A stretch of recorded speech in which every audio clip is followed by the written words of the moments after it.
আর এর বিচার করবেন আমার গুরু মহাপণ্ডিত প্রভু ঘাসিরাম আচার্য। আজ আমরা এখানে এসেছি এই গ্রামের চামার চরণ মুন্ডা আর তার মেয়ের বিচারের উদ্দেশ্যে। আজ সকালবেলা সে এক ব্রাহ্মণের বাড়ি থেকে একটা গাছ থেকে পড়ে যাওয়া ফল কুড়িয়ে নিয়েছে। একটা ধর্মবিরুদ্ধ কাজ করেছে, ঘোরতর পাপ করেছে, আর এই পাপের সাজা তাকে নিতেই হবে। আর শাস্তি যদি না দেওয়া হয় তাহলে এই গ্রামে তো মহামারী দেখা দেবে, সর্বনাশ হয়ে যাবে গ্রামে। আর আমি একজন ক্ষত্রিয় জমিদার হয়ে সেটাকে তো মেনে নিতে পারি না।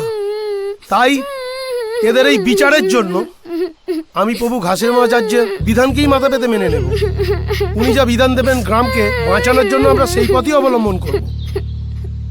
প্রভু, আপনি আমাদের নিধান দিন, এই পাপ থেকে মুক্তির পথ বলে দিন।